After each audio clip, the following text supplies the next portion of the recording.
Isso, nós vamos então continuar, né, dando continuidade a essas mulheres com propósito que estão no livro de Lucas, né? Estamos denominando este livro, este assunto sobre as mulheres, como Lucas, o evangelista das mulheres. Semana passada nós falamos a respeito de Isabel, acho que nós terminamos Isabel, né? Sim? Oi? Nós falamos de Maria, falamos de Isabel. Hoje nós vamos falar de Ana Profetisa. Lucas capítulo 2, versículos 36 a 38, que é a próxima mulher. Ana, a profetisa. Uma história linda dessa mulher. Lucas capítulo 2, versículos de 36 a 38, nós temos uma pequena passagem a respeito dessa grande mulher aqui no capítulo 2 de Lucas. Lucas capítulo 2, 36 a 38. Diz assim: E eis que também Isabel, tua prima, concebeu um filho em sua... Desculpa, irmãs. Capítulo 1. Capítulo 2, desculpa. O 2, isso. E estava ali a profetisa Ana, filha de Fanuel, da tribo de Asser. Esta era já avançada em idade e tinha vivido com o marido 7 anos desde a sua virgindade. E era viúva de quase 84 anos e não se afastava do templo, servindo a Deus em jejuns, orações, de dia e de noite. E sobrevindo na mesma hora, ela dava graças a Deus e falava dele a todos os que esperavam a redenção em Jerusalém. E quando acabaram de cumprir tudo segundo a lei do Senhor, voltaram para a Galiléia, para a sua cidade em Nazaré. E o menino crescia e era fortalecido em espírito, cheio de sabedoria, da graça de Deus que estava sobre ele. Então, irmãs, aqui nós temos a história da profetisa Ana, né? Ela também, conhecedora da palavra, ela profetizava a vinda do Messias, né? E Deus deu o privilégio dela conhecer o menino. E olha a história dela, irmãs. Ela casou, provavelmente lá, eles casam com 13, 14, 15 anos. Ela estava aqui quando ela conheceu o Salvador, qual ela profetizava no templo e falava. Ela tinha 84 anos. Então, olha só, ela casou, ficou viúva com 7 anos de casada. E permaneceu viúva, mas ela permaneceu aonde? Fazendo o que, mas? A obra no templo, com jejuns e oração. E Deus deu a ela o privilégio, então, de conhecer o Senhor. Então, a presença aqui de Ana, né, nesse contexto de quando Jesus é apresentado, tem duas coisas importantes. Primeiro, é o foco de uma mulher que respondeu a Jesus, né? Depois, a ênfase da alegria que ela teve por causa de Jesus. Ela segue o mesmo padrão, então, de Maria e de Isabel, que se encheram de alegria por causa do nascimento do Salvador. Irmãs, tão importante isso, né? A palavra de Deus fala algo tão importante a respeito disso, né? E eu considero, eu conversei com uma mulher, acho que foi essa semana, e ela falou assim, eu fiquei viúva, não lembro com que idade, bem nova, e eu decidi ficar solteira até agora. Ela tinha, não lembro agora se ela estava com 50, 60. Criar os meus filhos, cuidei deles e também cuidei da obra do Senhor. Aí eu lembro também da minha mãe. Minha mãe ficou viúva com 45 anos. Eu estava beirando os 18. meu irmão mais velho tinha 19 e os outros tinham menos ainda, né? E ela decidiu ficar solteira para cuidar da gente até hoje. E cuida muito bem. Ela tem 75 anos. Entende? Então, muitas mulheres, né, que ficam viúvas ou mesmo se divorciam, decidem por ficar solteiras, permanecer na condição que elas estão para cuidar da família, né? Essa mulher não tinha filhos. E a palavra de Deus diz assim, que a mulher solteira deve gastar os seus dias aonde? Servindo ao Senhor. Vocês sabiam disso? Vocês que são solteiros, sejam divorciadas ou viúvas, a palavra de Deus diz que as mulheres solteiras devem gastar os seus dias aonde? Cuidando das coisas do Senhor. Esse é o meu chamado, esse é o meu propósito. Eu sou plenamente feliz e convicta do meu chamado, da minha vocação dentro desse estado. Plenamente feliz, satisfeita e chamada. Então eu faço a obra do Senhor. Tenho certeza que estou dentro da vontade de Deus, fazendo a obra de Deus, né? Mas a mulher casada, diz a palavra de Deus, que ela deve gastar os seus dias em como agradar o seu marido. Essa é a missão e o chamado dela. Assim ela vai estar honrando ao Senhor, cuidando bem do seu marido. As mulheres casadas devem gastar os seus dias de como agradar o seu marido. Não agradar a si mesmos, mas agradar o seu marido. Assim como o homem casado deve gastar os seus dias como agradar a sua mulher.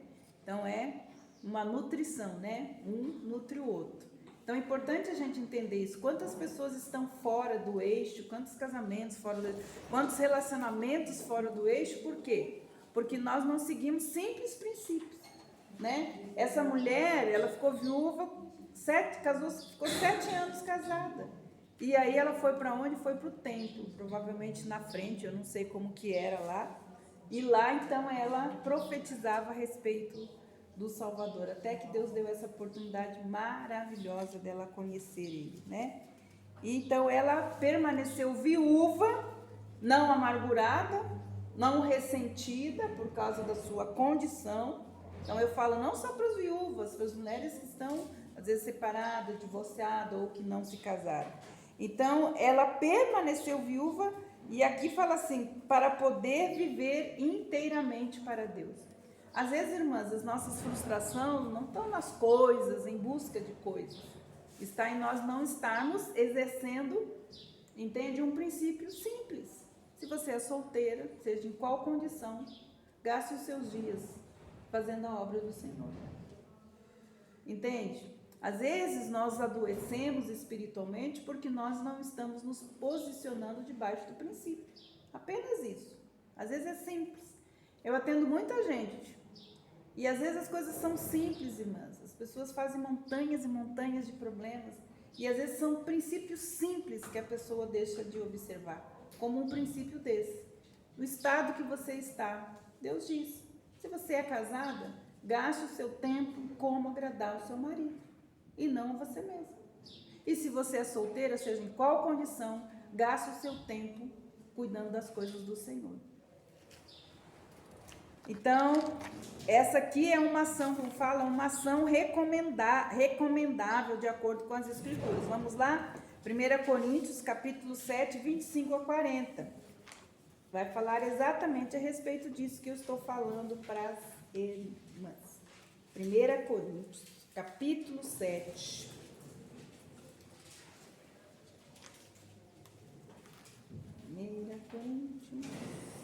Coríntios, capítulo 7, 25. Então, vou começar pelo 24. Fostes comprados por bom preço, não vos façais servos dos homens. Olha, gente, quanta gente escrava, né? Das vontades dos homens. 7? 1 Coríntios 7, e agora eu estou no 23. Vamos no 22, aqui ele fala do chamado do servo, do 22 ao 25, vamos lá, diz assim, ó. Porque o que é chamado pelo Senhor, sendo servo, é liberto do Senhor. E da mesma maneira também o que é chamado sendo livre é servo de Cristo. Então ele fala que naquele tempo existiam os servos, né, que eram escravos, e tinham os livres. Então Deus coloca tudo na mesma condição, tanto servos como livres, sirvam ao Senhor, certo? Então ele fala, fostes comprados por um bom preço, mas não vos façais servos do quem? Dos homens, mas servos do quem? Do Altíssimo. Olha a importância, irmãs. Quantas pessoas estão aprisionadas emocionalmente, psicologicamente, porque se tornaram servos do quê? Das vontades dos homens. Mas Deus diz assim, que nós somos servos para o quê? Para a vontade do Senhor, para fazer a vontade do Senhor. Então, olha, irmãos, cada um fique diante de Deus no estado em que foi chamado. Ora, quanto às virgens, não tenho mandamento do Senhor, dou, porém, o meu parecer, como quem tem alcançado misericórdia do Senhor para ser fiel. Tenho, pois, por bom, por causa do instante necessidade, que é bom para o homem estar assim. Estás ligado a uma mulher? Não busque separar-te. Estar livre da mulher? Não busque mulher. Conselho de Paulo, né? Não, mas se te casares, não pecas. E se é virgem, se casar, não peca. Todavia, os tais terão tribulações na carne, e eu queria poupá-los. Isso, porém, vos digo, irmãos, que o tempo se abrevia, e o que resta também os que têm mulheres sejam como se os que não têm mulheres sejam como se não tivessem. E os que choram como se não chorassem, os que folgam como se não folgassem, os que compram como não possuíssem. E eis que os que usam deste mundo como se dele não abusassem, porque a aparência deste mundo passa, e bem quisera que estivesse sem cuidado. O solteiro cuida das coisas do Senhor, em como que agradar o seu Senhor, mas aquele que é casado cuida das coisas do mundo, como que há de agradar a sua mulher. A diferença entre a mulher casada e a virgem é que a solteira cuida das coisas do Senhor para ser santa, tanto no corpo como no espírito. Porém, a casada cuida das coisas do mundo em como há de agradar o seu marido. Então, irmãs, solteiras, seja em que condição estejamos, temos aqui um chamado, certo? Viver para agradar ao Senhor, em espírito e também no corpo, na santidade. Casadas, cuidem das coisas para de como agradar o seu marido. Essa é a vontade de Deus para nós, na condição que estamos solteiras ou casadas, em qualquer dessas condições. Então, assim, as escrituras, elas trazem esses princípios. Então, a mulher em qualquer condição, sendo solteira ou casada ou viúva ou divorciada, devem aprender a serem verdadeiramente dependentes do Senhor e entender que Ele é real e suficiente para atender todas as nossas necessidades. Eu também conversei com uma moça, e isso é raro. Eu conversei com uma moça, gente, agora que hoje eu tô com a cabecinha meio cansadinha, foi essa semana. Eu conversei com uma moça que, nessa condição que eu falei, ela ficou, não sei se ela ficou, se divorciou, se ficou viúva, mas ela falou assim, olha, Jesus é suficiente para mim. Eu tenho vivido todos esses anos em plena satisfação em Deus. Eu não busquei, eu não quis, eu tive oportunidades, mas eu estou tão satisfeita em Jesus que eu não quis mais. E eu permaneço nessa questão. Agora, eu não lembro quem foi que me falou isso, mas eu achei tão lindo. Falei, gente, que é difícil você encontrar mulheres satisfeitas na condição que elas estão, né? Guardando esse princípio. Muitas vezes as mulheres estão frustradas, né? Então, assim, é tão importante isso, irmãs, a gente entender, nós já falamos das nossas necessidades. Nossa necessidade é se sentir amada, valorizada, pertencente, competente, salva, segura. Mas tudo isso nós encontramos aonde? Em Cristo. E se Cristo nos satisfaz, nós podemos ser felizes, realizadas dentro do nosso chamado, né? Então é importante a gente fazer essa revisão interior, na minha condição, eu estou ressentida, eu estou frustrada, entende? Entregar isso na mão de Deus, né? como um ato também de serviço, de louvor, de gratidão, né? Então é tão importante, eu achei lindo aquilo, eu falei, gente, uma mulher tão nova pensando assim, e ela falou com convicção, eu sou plenamente satisfeita em Jesus, eu não precisei casar de novo, entende? Eu cuido dos meus filhos. Então, nós precisamos entender que Jesus Cristo, ele é suficiente para atender as nossas necessidades, né? Vamos lá, Lucas 8, nós vamos falar então de Maria Madalena, fechando a nossa lição da semana passada. Lucas, capítulo 8. Irmãs, se você quiser falar alguma coisa, é só levantar sua mãozinha, tá bom? Senão só eu fico falando, mas se você quiser compartilhar alguma coisa, sua experiência, a gente está aberto para isso, tá bom? Lucas, capítulo 8. Nós temos então aqui a história, né, de Maria Madalena.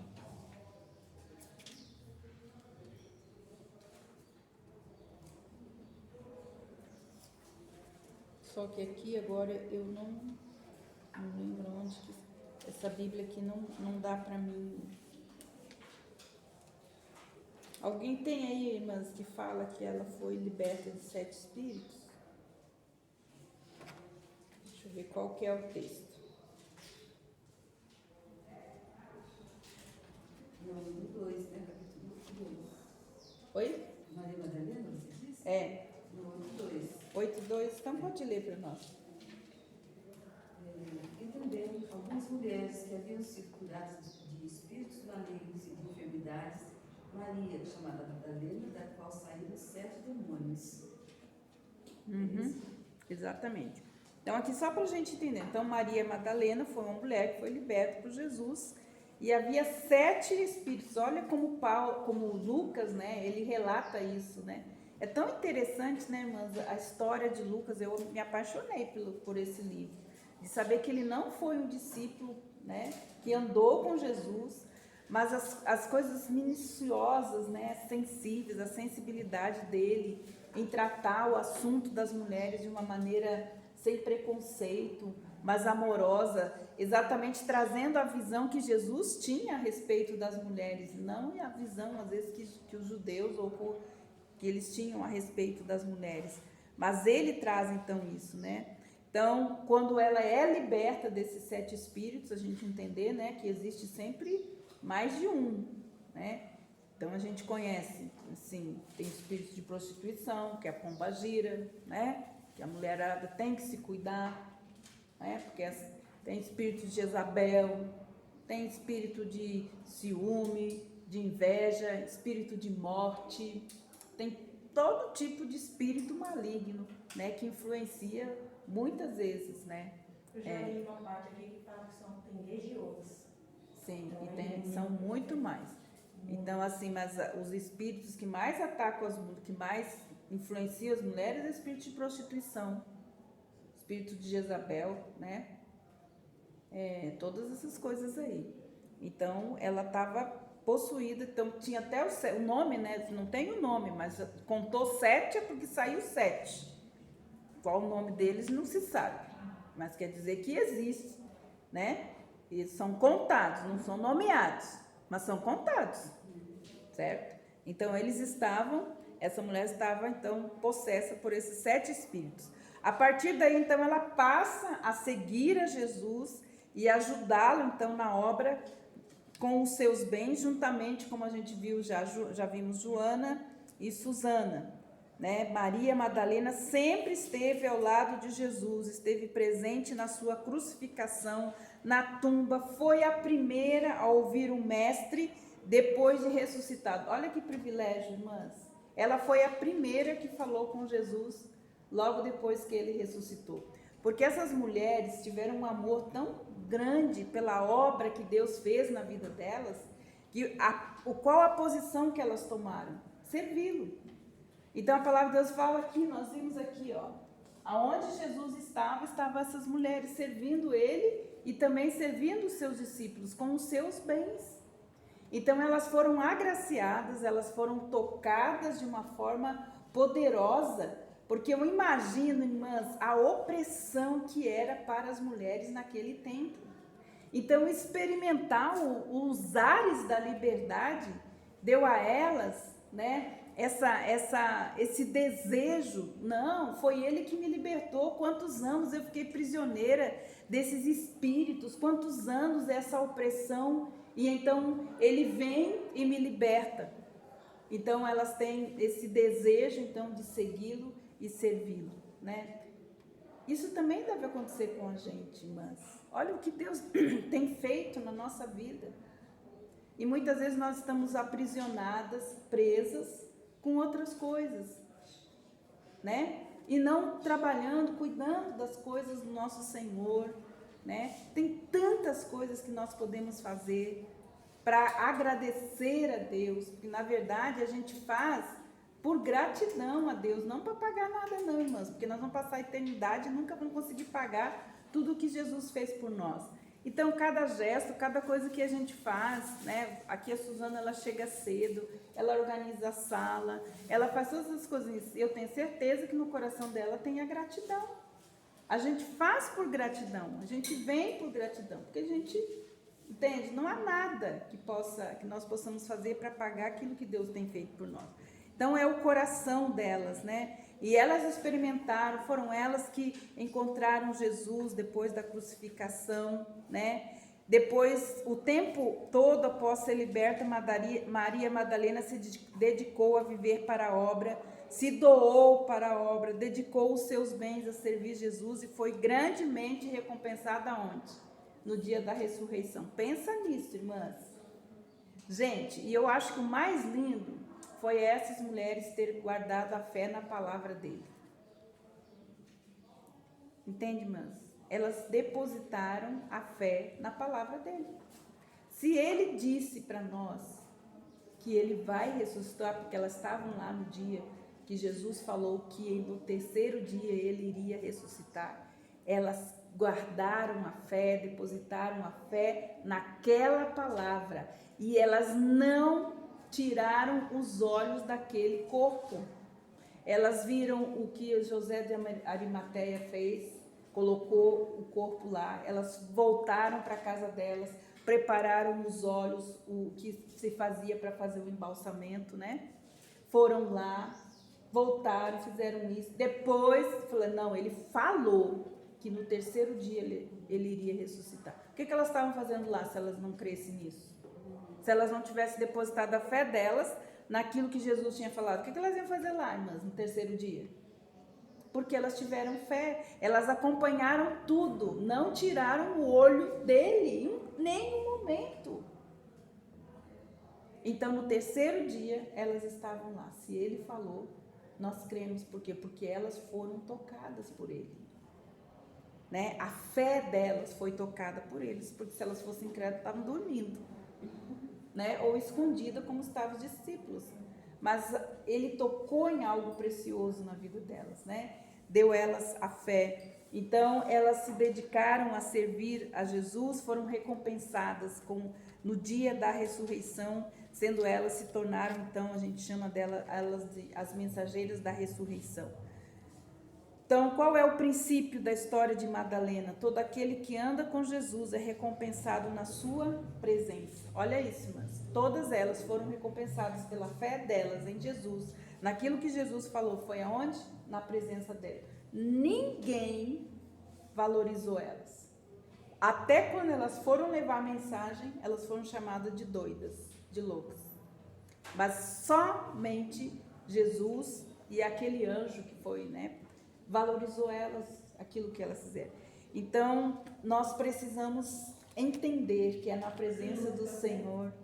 E Lucas, tendo a sensibilidade de ver tudo isso aí. Nós vamos passar, então, para o nosso dia de hoje. A Suzana vai entregar nossa lição de hoje. Nós vamos hoje para Maria de Betânia. Ok? Maria de Betânia, cadê você? Maria de Betânia. Cadê a Maria de Betânia? Aquela que lavou os pés de Jesus. Eu não coloquei. Não, ele vai comprar ali, mas eu acho que não é não. Onde deu uma flopinha. Aqui da Formosa aí, ó. Flor Pinto. Primeiro aqui, ó. Embaixo. Não, ali eu acho que não. Eu acho que é essa daí, ó. Que tá com base na mão. Não, Aqui, ainda não Mari, é essa. Tem aqui, ó, nessa direção. Cabelo tá bem jogado pra frente.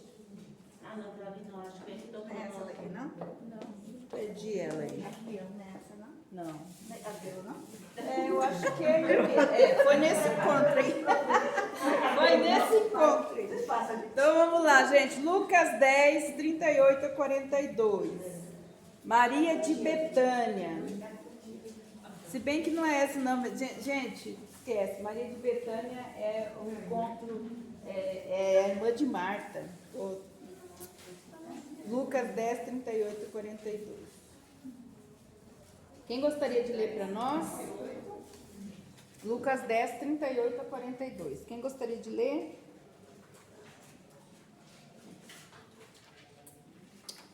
Quer ler para nós, Juliana?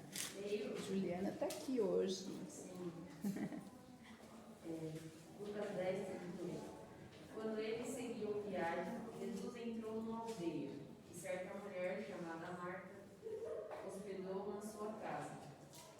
Marta tinha uma irmã chamada Maria, que, assentada aos pés do Senhor, ouviu o seu ensinamento. Marta agitava-se de um lado para o outro, ocupada em muitos serviços. Então se aproximou de Jesus e disse: O Senhor não se importa com o fato de minha irmã ter deixado que eu fique sozinha para servir? Diga-lhe que venha me ajudar. Mas o Senhor respondeu: Marta, Marta, você anda inquieta e se preocupa com muitas coisas, mas apenas uma é necessária. Maria escolheu a boa parte, e esta não lhe será tirada. Então aqui nós temos... Gente, você sabe que eu tive um privilégio muito grande de Deus, foi de Deus. Eu conheci a casa de Marta e Maria, casa de Lázaro. Fui lá, tem até foto. Vou ver se eu consigo trazer, né? Ou vou colocar no grupo as fotos. Mas eu tive a oportunidade de ir em Betânia e conhecer a casa de Marta e Maria e Lázaro. Foi muito legal. Até a minha amiga que canta, né, ela fez um vídeo lá cantando uma música de Marta e Maria. Foi muito legal. Quando a gente foi em Jerusalém, a gente foi em Betânia, nesse lugar aqui. Indizível, mas tem coisa que só Deus mesmo para fazer isso. Que vocês tenham essa oportunidade de conhecer esses lugares maravilhosos. Então aqui Jesus ensina, né, algo muito importante. Jesus começa a ensinar os seus discípulos, e aqui quando a gente fala de discípulos, não estamos falando tão só dos homens, nós estamos falando também das mulheres que acompanharam Jesus. E temos também essa família, né? Jesus ensina na casa do seu amigo Lázaro. Lázaro era amigo de Jesus. E olha que interessante, somente no livro de Lucas nós temos esse incidente que aconteceu, né? Na verdade, que é um ensinamento, porque Jesus é totalmente pedagógico. Não importa onde ele esteja, ele usa tudo como para nos ensinar algum princípio, né? Então, somente em Lucas documenta o incidente que ocorreu entre essas duas irmãs. Então, Marta estava triste, pois Maria não estava ajudando ela na cozinha, né? Então, Jesus chega, o que ela faz? Maria, ela vai receber Jesus, senta aos seus pés, e Jesus está ali ensinando ela. E lá está Marta, vai aqui, não, agora eu vou fazer um alimento, fazer isso. E ela começa a fazer aquilo, mas ela começa a se ressentir, porque ela, estou aqui trabalhando e a outra está lá sentada, né, nos pés de Jesus, e eu aqui com essa vassoura, tem que fazer comida, tem que fazer tudo. E ela foi se ressentindo, até que ela não aguentou mais, né? E ela fala, então, fala assim, por que Maria não vem, então, me ajudar? Aí nós temos esse princípio, né? Mas em vez, o que Jesus faz? Então, Maria pede para o Senhor liberar Maria para ajudar ela na cozinha. Jesus faz o quê? Que é importante. Então, Jesus, ele, em vez de repreender Maria e levá-la para a cozinha, ele a protege firmemente, dizendo: Maria escolheu a melhor parte, e isso não lhe será tirado. Por que, irmãs, essa frase? E isso não lhe será tirado. Gente, Lucas é extraordinário. Por que essa frase?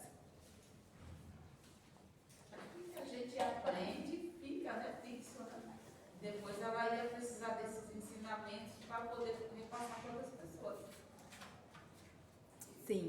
também. Mas olha, irmãs, uma coisa tremenda que Lucas registrou. Maria, então fala assim, Maria escolheu a melhor parte e isso não será tirado dela. Por quê? Porque somente aos homens era dado o privilégio de se assentar para ouvir os mestres. As mulheres não poderiam se assentar aos pés de nenhum mestre para ouvir, para serem ensinadas. Mesmo nas sinagogas, os homens iam na sinagoga principal, as mulheres ficavam sempre numa sala separada e lá elas ficavam ouvindo de longe. Elas não poderiam ficar no mesmo ambiente que os homens. Então, quando ele fala essa frase, ele está falando, e esse privilégio que Maria está tendo de estar sentada aos meus pés, sendo ensinada por mim, ninguém pode tirar, nem a cultura, nem a tradição. Olha que lindo, gente. Olha como Lucas, ele entende, né? Eu não sabia disso. Fiquei sabendo quando fui estudar para trazer para vocês. Que coisa preciosa, irmãs, né? Essa delicadeza de Lucas perceber isso e de Jesus valorizar essa mulher. Olha, não importa a cultura, não importa a tradição, o importa é que você esteja aprendendo. Então, ele está dizendo que todas as mulheres, a partir de agora, podem sentar sim aos pés de um mestre e podem aprender, serem ensinadas. Então, Jesus estava o quê, irmãs? Quebrando um protocolo. Jesus era revolucionário. Ele quebrou o protocolo. Ninguém vai tirar isso dela. Ela escolheu a melhor parte. Você poderia fazer a mesma coisa. Larga a vassoura e vem cá. Você sabe que nenhuma mulher nessa terra tem esse privilégio de sentar aos pés do mestre para aprender. Porque você não larga essa vassoura e vem aqui também. Não é, irmãs? Então, Jesus, ele era revolucionário na maneira em que tratava as mulheres. Suas atitudes eram diferentes das dos discípulos, né? As mulheres deveriam aprender, como é que está escrito? Com seus maridos em casa. Elas não tinham o privilégio de sentar aos pés de nenhum mestre para aprender.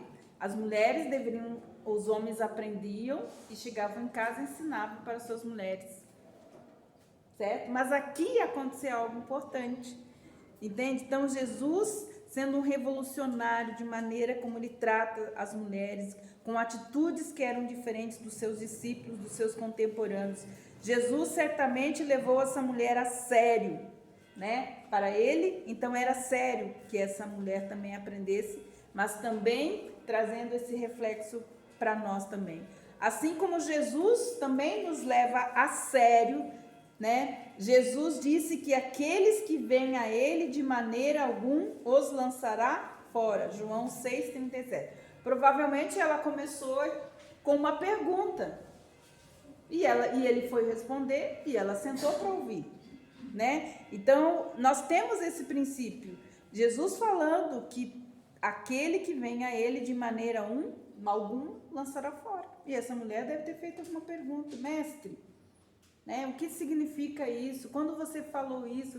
E ela estava ali, aprendendo aos pés dele, né? Ele sabe que de nossa primeira necessidade, olha, gente, mesmo que o mestre ele nos ensine tudo, né, que nós precisamos aprender a respeito dele, ele também sabe qual é a nossa primeira necessidade. A nossa primeira necessidade é aprender sobre a sua vontade. É isso que essa mulher estava fazendo. Assim, as nossas incumbências, nós seremos então mais calmos, mais sossegados, né? E prestaremos um serviço realmente para a glória dele, se a gente entender essas coisas preciosas, né? A respeito do Senhor, as coisas vão ficar mais fáceis, né, de nós fazermos então a obra. Maria, mais tarde o que Maria fez depois de todo esse processo, daí ela foi fazer o que, gente? Impactar quem?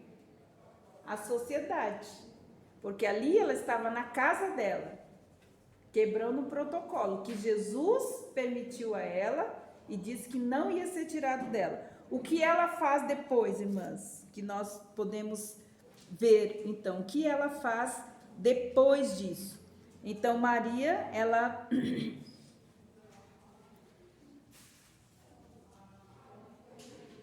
Então, vamos ver aqui, peraí, que eu perdi aqui, mas... Então, mais tarde, ela derramou nos pés de Jesus um unguento cujo perfume ainda enche o mundo. Ela aprendeu com o mestre o que é verdadeira adoração. Certo? Ela não foi repreendida quando ela fez isso? Quando ela lavou os pés de Jesus com aquele... Foi repreendida por quê, irmãs? O perfume era caro, né? Diziam. Oi? Diziam que o perfume era caro. Isso. Então, olha que interessante. Mas olha, irmãs, ela aprendeu na casa dela. Mas quando ela saiu e foi para a casa de alguém, certo? Ela quebrou o protocolo, porque Jesus falou, ninguém vai te tirar isso. Então, ela foi.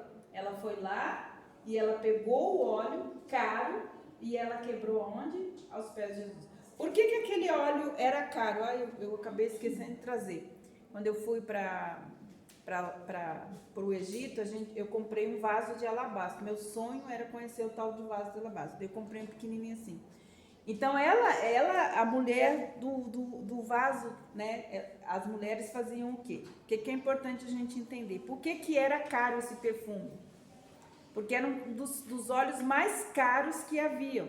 E era o óleo que as noivas usavam. Para quê? Então, é o seguinte. Quando o pai... ele nascia uma filha, ele teria que fazer o quê? Então, ele anotava tudo que ele gastava com essa filha. Tá? Ele anotava tudo numa caderneta. Gastei nisso. Aí chega um moço, eu quero casar com a sua filha. Aí vem o dote, lembra por que existiu o dote? Aí vem a filha, vem o homem que quer casar com a sua filha. O pai pegava... fazia as contas e multiplicava por 3 e falava, se você tiver esse dinheiro aqui, você casa com ela. Se você não tiver, pode ir embora. O que os pais estavam fazendo, irmãs? Valorizando suas filhas. Hoje, né, na nossa cultura, não precisa nem de 10 reais para um cara desviar uma moça que um pai e uma mãe criou com tanto zelo e gastou. Não precisa. Basta um olhar, uma coisinha diferente que elas já foram. Mas naquele tempo o dote era exatamente porque o pai dizia assim, minha filha, eu gastei tudo isso com ela a vida toda. E agora para você levar ela daqui, você tem que valorizar ela 3 vezes mais do que eu valorizei a minha vida toda. Senão você não leva ela. Aí elas pegavam aquele dinheiro, entende? E eles iam comprar o óleo mais caro que tinha e colocava nesse vaso translúcido. Aqui fala, quer ver, ó? Não, aqui não fala. Mas, nesse vaso. Então, quando o rapaz vinha com o dote, se ele chegasse com esse valor, o que ela fazia? Ela derramava aquele óleo aos pés daquele rapaz, entende? Simbolizando, então, que a partir daquele momento ela seria, então, a sua noiva. E ele iria embora, e ele só voltaria naquela casa, entende? Depois que ele arrumasse tudo, a casa, era ele que fazia o enxoval, era ele que arrumava a casa, sabia, mas? Sabia isso? A gente troca tudo. Se a gente continuasse com o princípio que está por detrás disso, a gente não teria problema hoje. Porque hoje as meninas que têm a casa, que elas trabalham, que elas estudam, elas têm a casa, elas têm o carro, tudo. O cara não estuda, não quer nada, né? Mas elas não tudo. Os pais compram tudo. Não, naquele tempo o noivo arrumava a casa, arrumava as núpcias, o lugar das núpcias, ele que fazia o enxoval. Então, quando estava tudo pronto, ele vinha com os seus amigos, daí faziam o cerimonial e ele levava a noiva. Não ficava esse negócio de namoro, não. Quando tiver tudo pronto, você vem buscar ela. Entende? E ele levava. E é assim que eles valorizavam, né, as mulheres. Então, olha que interessante. Então, o óleo era exatamente isso. Era para dizer, né, que como ele valorizou ela. Olha isso, gente. Então, você vê o princípio aqui. Todas essas mulheres se sentiram amadas, valorizadas, competentes, seguras em Jesus. E essa mulher foi lá, era o óleo. Esse óleo ela estava guardando, irmãs, para quê? Para o noivo dela. Porque é isso que eles faziam. Eles compravam esse óleo precioso e guardavam, porque quando chegasse o noivo, aquele, né, que pagasse o dote, elas iriam derramar o óleo nos pés deles. Olha que coisa mais linda e preciosa, mas quanto princípio, quanta coisa que a gente foi abrindo mão por não ter o entendimento a respeito. Se a gente falar isso hoje para uma feminista, ela vai dizer, Ai, meu Deus. Ai, Senhor. Vamos cortar nós do canal hoje. Vamos lá, gente. Então, ela derramou nos pés de Jesus um unguento cujo perfume ainda enche o mundo. Ela aprendeu com o mestre o que é a verdadeira adoração. Tanto é que ele fala, né, que em todas as gerações sempre se falará dela. Nós estamos aqui cumprindo uma promessa. Sabia? Profética. Porque Deus disse que aonde o nome dela fosse, né, fosse contada a história dela, o nome dela seria honrado. Estamos honrando uma mulher lá, não, porque está escrito, Jesus falou, pode ler lá na história, né? Então, terminando, mas viúva de Naim não é o nome do marido, tá, irmãs? Naim é o nome de uma cidade, todo mundo fala, a viúva de Naim. A viúva de Naim não era o viúvo, o homem que se foi, não, ela de Naim era o nome da cidade lá. Lucas 7, 11 a 15, quem vai ler? Suzana, nós estamos, como estamos? Você me anota aí, tá? 12? Ah, então estamos bem. Vamos lá, Lucas 7, 11 a 15. Então, a viúva de Naim. Uma história linda também, né, irmãs? Em dia subsequente, dirigia-se Jesus a uma cidade chamada Naim, e iam com ele seus discípulos e numerosa multidão. Como se aproximasse da porta da cidade, eis que saía o enterro do filho único de uma viúva, e grande multidão da cidade ia com ela. Vendo-a, o Senhor se compadeceu dela e lhe disse, não chores. Chegando-se, tocou o esquife e, parando os que o conduziam, disse, jovem, eu te mando, levanta-te. Até o 15. Sentou-se o que estivera morto e passou a falar, e Jesus o restituiu à sua mãe. Amém.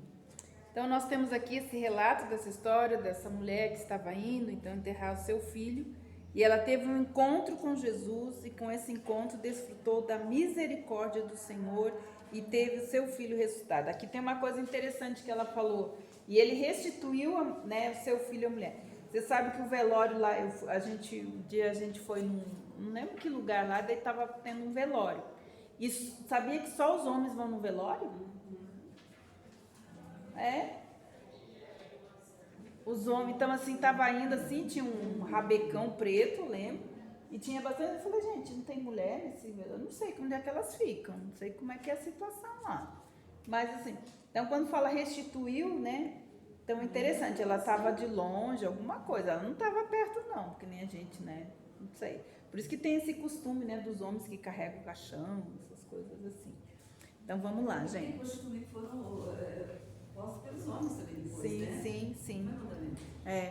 Então, o propósito desse encontro na vida dessa mulher foi ensiná-la que com Jesus o que está morto pode voltar à vida. Foi isso que ele fez. Ele veio, né, com uma própria vida. Nós estávamos mortos em nossos delitos e pecados, espiritualmente mortos.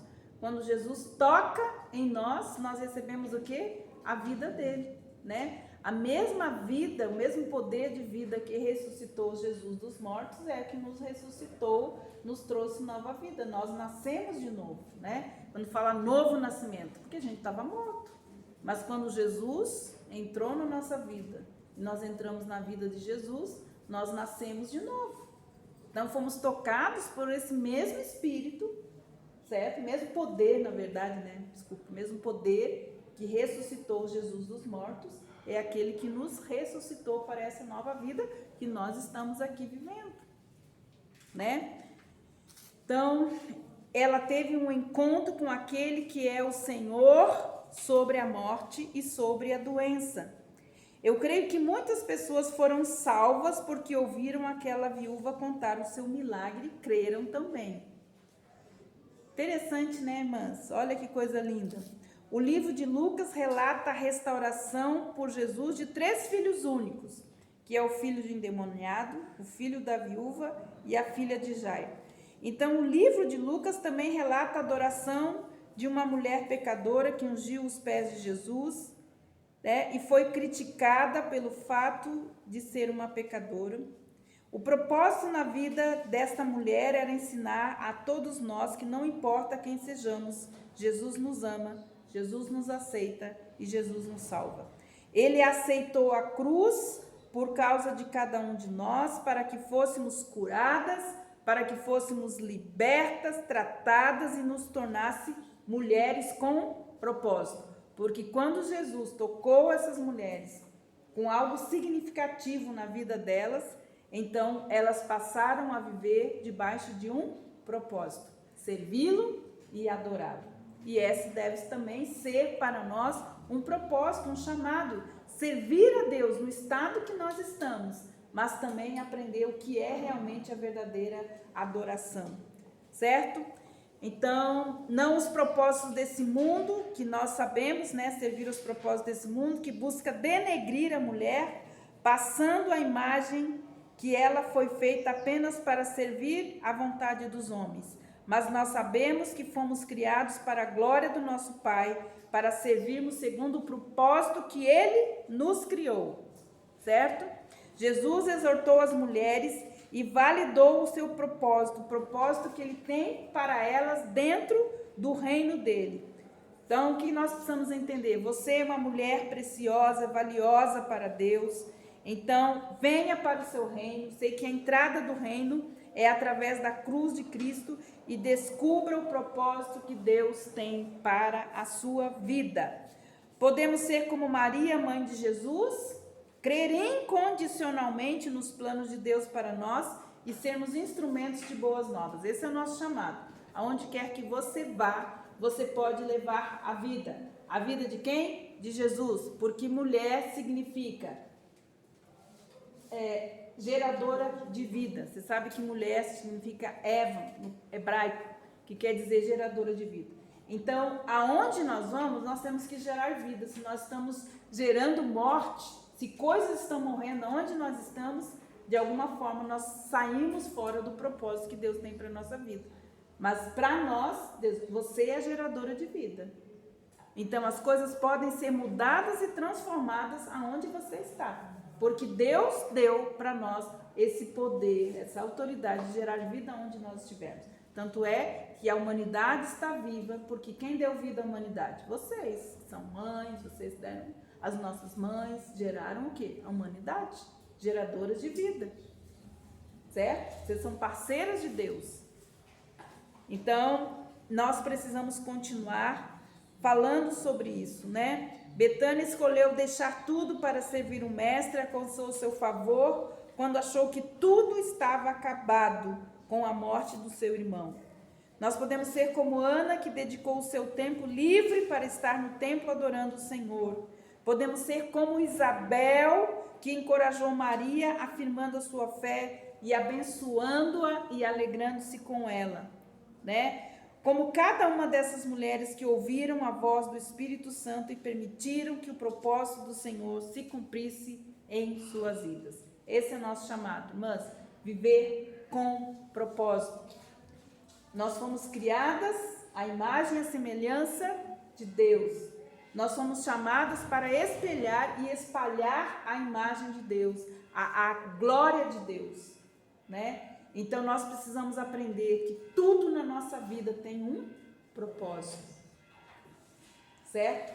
Então, assim, escolher viver uma vida com propósito, você pode acionar todas as bênçãos espirituais que Deus tem para nós também, como mulheres, né? Como homens, se você estiver aí ouvindo, mas é dessa forma que nós acionamos aquilo que Deus já preparou antes da fundação do mundo para todos nós.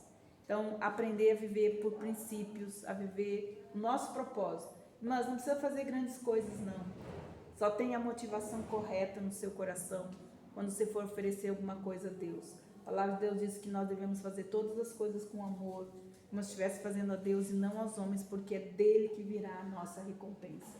Não importa o que você faça dentro da sua casa, do seu lar, faça como se estivesse fazendo para ele, não para os homens. Muitas mulheres estão tristes, amarguradas, ressentidas, porque elas ainda não entenderam que lavar um prato, lavar a louça, fazer uma comida, tudo isso deve ser feito como se estivesse fazendo ao Senhor e não aos homens. E elas vão ser recompensadas nas necessidades que elas têm. Então, irmãs, façam tudo mesmo, para a glória de Deus. Quer comendo, quer bebendo, fazendo qualquer coisa, faça tudo para a glória de Deus e Ele vai te recompensar.